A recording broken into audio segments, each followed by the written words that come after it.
going on, everybody? Eastern Shore Yu-Gi-Oh! Here with another deck profile. This time we got a first place local tournament, 8 rounds of Swiss and Top Cut. We got a first place winner here playing one of our newer supported strategies. Hi, name's Chuck. I'm here with Ice Barrier. It's kind of funny. I didn't intentionally come here. Like normally for things like this, I like to try and bring myself with a mentality. I want to come here for the victory, but here I just wanted to have fun and play Ice Barrier. But I made a lot of choices that I feel really showed that the deck has a lot more potential. I definitely think some changes I would make, I'll comment near the end of the video. But overall, I'm very happy with how the deck performed. Obviously, I ended up taking the whole thing, and I was very excited with that. So first things first, we're going to start with the 3 ofs. I play 3 Revealer of Ice Barrier. This is your starter mixed with Hexa. And one other card later, but we'll get to that. So if you open Revealer, Hexa, or Medallion, you have full combo with those, and the rest of the cards generally are a 2-card series of combos. The combos generally a lot around, everywhere on YouTube, so I'm not going to go too in depth with that. But the general strategy is you either normal Hexa, send, let me just get him pulled up for you. Normal Hexa, send Mirror to Grave to search, and you will search Speaker, and then you'll special Speaker and make a leg 2, or you'll go Revealer into Hexa, and Hexa summon or Hexa send this to Grave to search this to special this, and then you go into Bahamut and make Toad. The combos for this deck are generally pretty simple, and I would say the bigger change I made is I didn't agree with people only playing 2 or 1 copy of Hexa. So I think Hexa is a necessary 3 of because a lot of times you brick, and it's because the deck just doesn't open a starter. Despite having a lot of 1-card combos, sometimes you either don't open enough water monsters or you open the wrong water monsters and you're stuck with 2 garnets that you wanted to summon off of your big synchro monster. So I would like to keep basically as many possible starters in the deck and try and get the combo as consistent as possible. On that note, though, I only play 2 Mirror because I think people are incorrect with how they view Mirror. So a lot of people are playing 3 Mirror because they think that Mirror is a starter. Realistically, he's not. Mirror is a send to Grave off of Hexa to search a card. He can facilitate your combo, but Mirror by himself only makes a Synchro 8, which is insane several years ago. By himself, if you only open 1 Mirror, all you're going to do is make a Dragite that can negate a spell, and you're just going to lose to Snake Eyes or Yubel or something along those lines. And one of the worst things that can happen is you normal summoning Mirror, because your opponent knows, oh, all I have to do is hit Mirrors, affecting Grave, and my opponent's probably cooked. So I generally only play 2 Mirrors so that I could summon it or send it to Grave off of either Revealer or Hexa. On the opposite note, I play 3 Gorgeous, or Gorgas, however people like to call it. I do think this is a very good card. So Gorgas plus almost any Ice Barrier generally is enough to get you somewhere. Because Gorgas, if you control an Ice Barrier, you can special summon this, then special an Ice Barrier from Grave. He's one of the better extenders, but the main thing for me that really wins me over with Gorgas, and the reason why I don't think people are right playing him at 2 or 1, which I can't even believe some people are doing that, is his lingering effect to just be an Abyss Dweller, just negate all effects activating in Grave. This completely messes up the combo lines for Snake Eyes, messes up the combo lines for Yubel, which is a really good deck now because of the new fusion monster. It messes up the mirror match because the mirror match desperately needs certain cards to go off to actually be viable. So a lot of times what I'd like to do is off of Lancia, your Synchro 10, because Lancia doesn't automatically make an Ice Barrier live because you have to have 2 Ice Barriers for it to be live, I'll summon Gorgeous, use Gorgeous effect to summon one of the Ice Barriers I used in the previous turn from the Grave, automatically making it to where Gorgeous is Floodgate for the graveyards online, and whatever card I put in the Grave effect is also online. To me, it's a necessary extender, and it was one of the main reasons I was ever able to push through any hand traps at all. Alright, put that back down there. Right. I then play 3 Ice Jade Eriguni. So the biggest problem this deck has is on normal of Revealer or Hexa. If you hit it, generally that could be enough to stop the deck depending on how you hit it. Because they are not on summon effects, if you're going second and your opponent pops your on summon Revealer before it can activate its effect, you can't really do anything. So I like to play stuff like Gorgeous if you can get another one in rotation, but Gorgeous isn't enough by itself. The reason why I like Ice Jade is because If I say, like my first thing gets hit and I can't get a monster on field to stick, I can go Ice Jade, discard any water monster, which sometimes can be Mirror, which can get you a search or pretty much anything. I'll say every time I saw you activate that card, Mirror was the thing you pitched. You had those two cards glued. It's generally not great to open Mirror unless you either open Revealer to discard it or this card to discard it. And guess what, guys? He did. I did. And I basically you discard a Mirror, that starts the Mirror combo, and then you use this to make your Synchro 10, basically the beginning of your turn. So either your opponent outs the Synchro 10, which procs its effects in Grave, or your opponent has to deal with being under a Lancia effect, constantly being able to be activated, and potential floodgates hitting the board. I then disagreed with people on one thing. I only play 2 Speaker. Mr. Speaker, why? So there's a point where I felt like there's good types of extension, which was Gorgeous, and bad types of extension. Speaker is insane, and maybe an argument could be made to put it to 3. I just didn't feel comfortable with it at 3 yet. Because of the other ratios being slightly different, like 3 Hexa, a lot of times if you open Speaker by itself, it doesn't do anything. The same can be said for Gorgeous. If you open Gorgeous by itself, it gets you nowhere. That's the penalty of being an extender. But with Speaker, it's especially apparent because Speaker's only meant to be summoned by its effect to make either Bahamut Shark, and then you may use its effect in Grave to make a token. There's really no other good use for this card outside of in a grind game to make a Marincess Link 2 if you didn't make that in your first combo line, and you're using that to bring back another card. So for me, it just felt logical to just not play too many Speaker because Speaker is an insanely good card in the combo lines. But if you open Speaker plus Revealer and your Revealer gets hit, unlike with Gorgeous where you can keep going, all you do is make a Bahamut Shark into a Toad, which is good, just wasn't enough for me to feel comfortable having too many copies of Speaker and bricking on it when I'd prefer to just summon it from deck. I play 2 copies because I genuinely think the second Speaker is very important for grind games, and people will think this deck just floodgates, you won't have to worry about a grind game. If you go against Yubel, a lot of times they can break through your board, even though their graveyard effects are negated. Snake Eyes can push through it. The floodgates aren't enough by themselves in most game states. A lot of times you need to be ready for a grind game. I figured that'd be the case. I then play the one-offs. I play 1 General Wayne, 1 General Ryo, and 1 Warlock. So General Ryo and Warlock are your summons off of Off of your synchro. Off of your synchro. Thank you, Zach.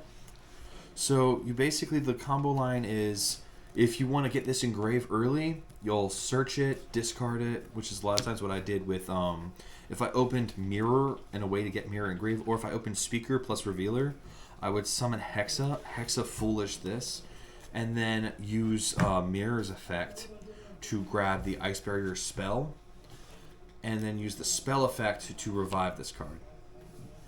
So you play General Wayne as one of, it took me a while to really be happy with General Wayne, but eventually I got into the combo lines with it. Playing a one of General Wayne allows you to a lot of times just push through for extra advantage. Say you're on the crackback, maybe turn 3, turn 4, and your mirror effect goes off again. With this mirror, you can grab General Wayne, which is a free search because you can just special General Wayne, grab another medallion, and now you get General Wayne plus any monster, and this a lot of times can just get a free synchro on board for basically no cost at all. It's disgusting. It is disgusting because when General Wayne searches the revival trap, things can get very south for an opponent, and I've done that a couple times. General Ryo and Warlock have 2 floodgate effects. Is that the DT? Meh. I got scammed earlier. So Warlock is if you control, by the way, all the ice barriers have a floating or a lingering effect if you control another ice barrier to be a floodgate outside of mirror. Warlocks and Ryos are the most important outside of Gorgeous. Warlocks, if you control another ice barrier, it's an anti-spell your opponent must set and wait a turn. Ryo, if an effect is activated on field by a monster effect, your opponent must discard a card or it's negated. So generally those are your 2 Lancia targets. Moving on to the spells, you play your second or your 4th 1-card starter as a 3 of. You play 3 Medallion because it can just search Revealer. Revealer gets your combo going. Very simple. Also, a lot of times off of something like, because you have a draw 4 combo, you'll draw Medallion, and Medallion can get you to, say, your General, and General can get you to the Revival Trap. Or you can just search a Gorgeous and use Gorgeous after you do the whole combo. Because the deck is vulnerable to certain hand traps, Basically, when you normal or special, you're like the very beginning of your combo is where you're the most fragile. I played 3 crossout, and this to me was honestly such a helpful improvement. Even though it pushed the deck above a 40 card deck to a 42 card deck, I believe, crossout designator is, in my opinion, unnecessary. A lot of times, your Lancia, even if your opponent draws for turn, Ash Blossom, which happens a bunch, you'll activate Lancia. Lancia gets ashed. You need this Lancia to resolve. You either flip up crossout designator, or during your combo line, you normal summon your Revealer, discard a card. If your opponent chains Effect Veiler, you're going to need this card to resolve, because if Revealer gets negated, you're buggered. So you just cross that designator to guarantee your Revealer resolves. Even though you're technically off of the Revealer going -1, because you're discarding it and then using this card, it feels so plus to get Revealer to resolve, because that's basically the whole combo right there, with a Totally Awesome and a couple other things that are just necessary. I then play 3 Book of Eclipse. I've thought that with this deck, basically having a draw 4 combo going first, you don't want to play too many hand traps, because a lot of times hand traps can conflict. And I'm playing a lot of hand traps. My thought process is, one, for instance, best example, I can use Droll plus Ash. You want Ash for the monster effect to special something from deck, Droll for the search. But if you go against a deck that doesn't special a monster from deck, you're going to do Droll instead of Ash, depending on the thing that they're searching with. So my thought process is, a lot of hand traps can actually conflict with each other. I wanted to play 3 Book of Eclipse, because one, I noticed people are playing Book of Eclipse a lot more, and that outs my entire board, so it's a cross-out target if that does happen. Second, Book of Eclipse outs the enemy Ice Barrier board, outs the Yubel board if they can't get the Ixies monster in rotation, and they only can have the Unchained monster in rotation. Turns off their Fusion monster along with some of their other plays. And if you're going first, you basically, like if you draw this going first, you set this, and your opponent, like let's say Yubel, they get to the point where they can just OTK you out of nowhere. You flick a Book of Eclipse, their OTK is gone.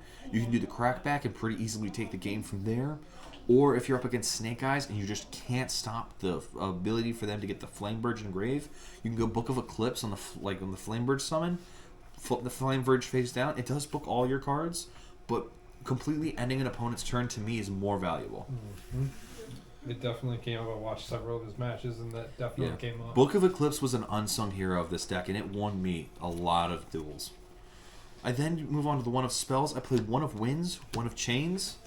I considered playing 2 wind or 2 chain. It gets bricky, because these are only good if you open another Ice Barrier, and generally they're only good if your Ice Barrier gets hand trapped. So chains is generally used to summon, say, your Warlock from grave, or your Hexa, or your Mirror from grave. And winds is, okay, my Revealer got impermed or hand trapped. I'll go winds, summon the Hexa directly from deck. We go middle minus on resources. But the main use of these 2 cards is their secondary effects. Freezing Chains, if you control 3 Ice Barriers, they're unaffected by extra deck cards, which is very important against certain decks like Yubel Unchained, which go into the link 3 to try and eat your Gorgeous or your Warlock to try and get their spells and stuff free. Because that deck's all about killing your opponent pretty quickly. Forcing an opponent to waste a battle phase and using stuff like Freezing Chains to do it is very helpful. Winds over the Ice Barrier is very good, and most of the time I discard it instead of activating its effect because I didn't get hand trapped enough for it to really feel valuable. Its secondary effect of banishing it from grave to add an Ice Barrier in your grave to your hand is so valuable for resources that it ended up winning me the finals, is because me and my opponent got so down on resources and we were so desperate. I drew Winds for turn one duel. I activated it, tributed my Gorgeous that was on field by itself. He ashed it. I survived in the next turn with my hand trap. And then I banished this from grave to search Revealer, normal Revealer, beat over his red, discarded a card, and did the whole combo during my turn after that. Secondary effects of the Ice Barriers is where most people get mixed up. Is, for instance, people will think, oh, Winds is negated, I don't have to think about it anymore. And you generally got to keep an eye on these Ice Barriers because of the random floodgate effects. Moving on to the draw of the deck. The reason I don't play Runic Ice Barrier is because of this. The deck doesn't play enough hand traps, and I think that the deck Ice Barrier's issue isn't drawing enough cards because they have the whole draw 4 combo. The biggest issue is what cards you draw. Mm-hmm. And that's why I like this version more. So starting off, we play 3 Ash Blossom, we play 3 Imperm, we play 3 Ghost Ogre, and then we play 2 Veiler and 1 Ghost Mourner.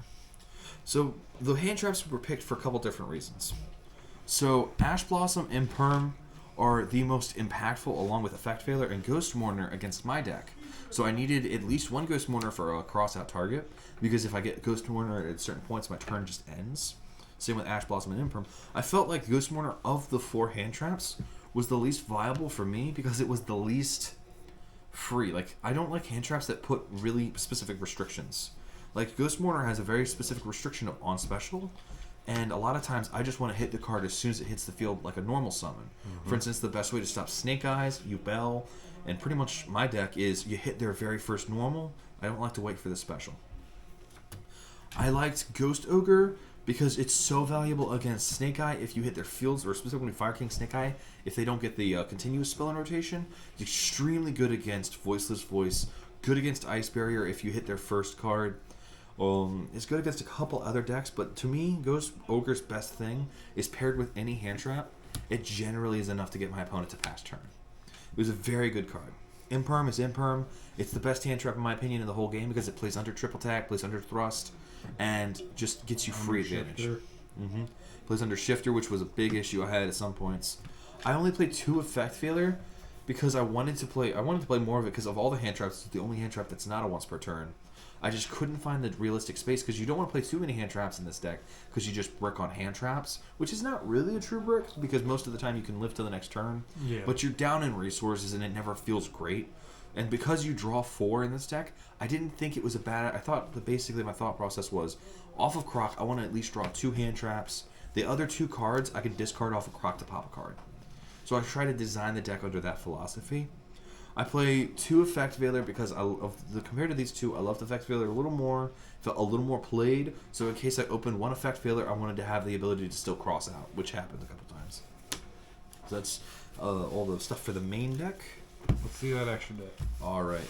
I made some simple choices with the extra deck. I feel like a lot of choices that are played in Ice Barrier extra decks aren't really necessary. There's only one change I would make. Starting off, I played 2 Lancia. I don't think people are right with only 1. Lancia gets outed pretty quickly, and this deck's ability to play in a grind game is necessary for me. I know myself, I outed that card quite a bit today just for another one to get made. Yeah, the second Lancia for me is generally the Death Note. There was only one time I felt like 3 would have been helpful, but that was because I didn't manage my resources the best. I think 2 is necessary for grind because the first one is pretty easy to out. The second one is generally where the rubber meets the road. I then play his 2 best friends, Trishula and Trishula. So I play Trishula 0 and Trishula Dragon. I like to play 1 of each. The obvious combo is depending on the opponent. For instance, when you Yubel outs this card, you go into Trishula 0 because you banish their continuous spells and their Yubels, and they don't proc because they banished. For instance, but if you get nibbed on your 0 Trish, you go into obviously Trishula, you banish the Nibiru card from hand. But generally, my favorite thing, and it didn't happen unfortunately against me, but I've done a lot in testing, is my opponent will out Lancia, they'll out the 0 Trish, and then you go into the final Trish. Because a lot of people forget these secondary effects exist. And for instance, when this guy gets outed, he summons either of these 2. Then when this guy gets outed, he summons this one. And he negates all the cards on the field and halves their attacks. So I generally like to play at least 1 of each, and with Lancia I'd like to play 2. Another thing that people forget about in Ice Barrier is hard making this card against a lot of decks is enough to win the game. And Ice Barriers can easily make this card pretty easily. It's just 1 tuner, 2 non-tuners. And a lot of the old combos back from the structure deck days, because I remember playing this deck during that time, was to make this guy. And that's actually what won me my semifinals. Was I remember the older combos where you would just go into him, and that's how I ended up taking down Yubel. So then moving on to the last level 10 we play 1 Ice Jade Mirror. It generally just feels good to make. That card is underrated in my opinion. It's very underrated. If you go into any pretty destructive based deck, even against Yubel, this card's pretty helpful because they can go into the Unchained lines, and if they try to do like a deeper Unchained package with like Rage and Soul, you can still summon this card to protect you against Lightning Storm. Because the biggest issue this deck has is it's not fully a floodgate till your opponent does something. This turns off a lot of the going second board breakers like Lightning Storm and Harpy's Feather Duster that people play, and helps you keep safe as well as against evenly matched. Because it also prevents your cards from getting banished.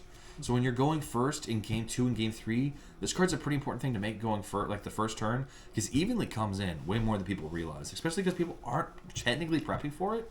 A lot of people Actually, have noticed. this does not protect you from evenly because the card forces you. I'm saying, sorry. Lightning Storm. There you go. Yeah, I'm getting the names wrong. People aren't playing around Lightning Storm as much, and so Lightning Storm is being much more punishing. Thank you for correcting me on that. I almost kept saying evenly. You all good? We then play the star of the show, Ragnarok, or Ravenous Crocodrock. Generally, the basic combo, and I'll just show it to you, is you'll make a bunch of tokens. You'll use some of those tokens to make Coral Dragon, and then with the remaining tokens, you'll go Coral Dragon into this guy, and you'll get 3 draws from this guy's effect for the tokens, and then you'll get 1 draw for Coral Dragon, so you can chain block him, and you draw 4 cards, and that's generally why I played the number of hand traps I did, was I wanted to draw 2 hand traps, at least, off of the thing, and I wanted to have at least 2 cards that could either be extension or material that I could discard off a Ravenous Crocodrock to pop any face-up card on the field. My favorite interaction was my opponent tried, I activated Lancia, my opponent changed the negate for Lancia, and I chained Ravenous Crocodrock, popping the Lancia to summon another Floodgate so they couldn't play under it. That's disgusting. Yeah. Generally, they're very good partner together. Then for the level 8s, I play 1 White Aura Whale and 1 Dragite. So this is generally what you're, like for instance, if you open only Mirror, you go into Dragite. Dragite's your spell and trap negate. If you're going second, you go into White Aura Whale a couple times because White Aura Whale is so helpful. It's on summon, destroy all attack positions monsters on the field. If your opponent gets rid of it, you banish a water from grave, special it back. Very helpful card. Let me just make sure yeah. Also, it inflicts piercing. Yeah. Yeah. Part of mine forgot about that earlier. And then for the level 6s, this is where I would have made a change. I regret not playing the level 7 Marincess Synchro. Instead, I played one of each of the Bryonics. I really should have only played this Bryonic. Because that's the new one, right? Yeah, this is the new one. This Bryonic, technically on paper, sounds better because this Bryonic is any number of cards discard or return any number of cards to hand. But with the second Lancia, if you already went through the Trish line, this is pretty rare, but it does happen. You instead, off of the second Lancia being removed from play or killed, you go into this Bryonic, and this Bryonic is on summon, unlike how this is an ignition effect. And so this it doesn't will give your opponent a window to remove it without you activating. So it's during your opponent's turn, and a couple times you can special this from grave, and that activates its effect again. But they both have a very similar condition of just discarding. We then play, for our Ixies monsters, 2 Ixies. We play 1 Toad, 1 Bahamut. This is really good because this allows you to play under Nibiru because Revealer by itself... card. This card's insanely goated in this deck. Revealer by itself, for your 4th summon, can make Bahamut, and then for your 5th summon can make Toad, and then you can link off the Bahamut and the Hexa to make your Link 2, which I'll get to in a second. So you can still go down on a Ravenous Crocodrock line. So you'll go draw 4 off the combo line with a Toad on field, so you at least get hand traps. And if you draw any extension, you can continue down the Ice Barrier route. Insanely helpful. Unfortunately, I had to return this card because I had to borrow I think it was like 2 cards for this. I borrowed Salamangreat Almirage. This is your partner for your Mirror guy, because if you open just Mirror, you need to get it to grave. You'll normal Mirror, link him off for this card, and then you'll bring him back because he'll search the Monster Reborn spell card. Summon him back, tribute the Almirage because he tributes anything. Summon 3 tokens and make a level 8. And then for the best Link monster in this deck, Marincess Coral Anatomy, which generally is used to summon back the Revealer, the Mirror guy. You'll summon this, summon back Mirror, tribute this, and then make 3 tokens. Use and 1 token. Combo. 1 token makes Coral. You summon another token off of the speaker. 3 of them make Big Old Boy, and you draw 4 cards. And that is generally how I was able to take most of my matches, was doing that combo line. For the side deck, this is where, to me, a lot of importance for draw decks is the side deck. So you really need to have the side deck ready, because when you're drawing all these bunch of cards, you need to have the side deck figured out. So starting off in the side deck, I played 3 Nibiru, and I played 3 Droll, 3 Ghost Spell, and 2 Ghost Mourner. This was because I wanted, these are the hand traps for me that conflicted with the main deck ones outside of Ghost Spell. Ghost Spell for me just didn't feel as impactful this format to be worthy of a main deck slot, but definitely worthy of a side deck slot. Same with Nib. So I like Nib, but because of the whole draw, 4 combo, you don't want to nib a board that you've already spent so much time working on. So I didn't want to main deck the Nibiru. Instead, I wanted to have it side deck when I knew I was going second. For me, this is honestly probably of the side deck cards outside of one other one, maybe 2. This was the least used. It generally wasn't in this format, there weren't that many decks that couldn't play under Nibiru. but Nibiru +1 hand trap was generally enough. So I would say definitely consider, if you are going to make this deck, debate if the Nibiru is the route you want to go. For me, the next thing, Droll and Lockbird potentially should have been a main deck. This card is insanely valuable against Jubel, insanely helpful against Snake Eyes, and against also this deck. If like this deck can semi-play under it, but Droll is helpful against, to me, the best decks in the format, which is Snake Eye, Jubel, Voiceless Voice. To me, those are the best decks in the format. Maybe this deck can squeeze in there, but I would be shocked if it does. I then played the other two Ghost Mourners in case the matchup was really weak to targeting negation. So, for instance, my thought process was, okay, my opponent really needs select cards to resolve. If I negate select cards like Voiceless Voice, they're buggered. Though I didn't like to side this against Voiceless Voice. I preferred to side this against different OTK decks like Tempai. This was more valuable against Tempai. And then the last two are 2 Dark Ruler, which is definitely something I enjoyed, but I think it could be cut. I think there are either, like, I don't like Droplet in this deck for a couple reasons. The deck already has a hard time managing hand resources to pitch several cards from your hand. Because people are like, oh, you can just Droplet send your spells and stuff, but the deck doesn't play enough spells for that. So the only good Droplet target... And a lot of your spells are also continuous. You want to keep them on the field. Pretty much. So the only good spell target, which is this, which can't even use its effect during the first turn, and Medallion. So I didn't feel like that was justified for Droplet, or you could send Mirror, but you need your Waters in hand for a lot of the effects to discard a Water. Yeah. So I prefer Dark Ruler in this deck. I think I probably could have upgraded Dark Ruler to 3. I just didn't have the space because I wanted to play something funny. He played a Spice card. I played a Spice card. Now, there's an argument to not play this card, but I play 2 Moulin Glacia, the Elemental Lord. I actually considered playing 3 of it, but I couldn't find the third copy. This card is especially helpful because the biggest weakness this deck has is its floodgates are weak to board breakers. The best solution is to just rip the board breaker from their hand or rip their starters from their hand so if they break the board, they don't get anywhere. This guy requires exactly 5 Waters in Grave. The combo line is extremely easy to get that set up. Unfortunately, I couldn't find a combo where you summon Crocoddrake to draw 4, so in case you drew him, you could summon him, which was something that I could not get anything to work on, but I want to see if I can find a combo one day to get that working. You just always get 6 Waters in Grave. But it's easy to get 5 Waters in Grave. On summon, this guy rips 2 random cards from your opponent's hand. So even if your opponent does manage to clear your board, they lose 1 card off of the Trishula being summoned off of the Lancia, 2 cards off of the Moon and Glacia, and you still have hand traps in hand. So realistically, they're not breaking your board if Moon and Glacia lands. And when I did summon him, it was against Voiceless Voice. I ripped their Saphira and their Gamma Seal out of their hand. I'm trying to remember who else I summoned it against. But that is pretty much it. You guys got any questions? Nope. You kind of answered everything as you went, which, you did that with the last profile. Congratulations, taking first place, and we can't wait to see what you do next time. And with that, don't forget to like, comment, and subscribe, and we will see you guys next time. Peace. See you.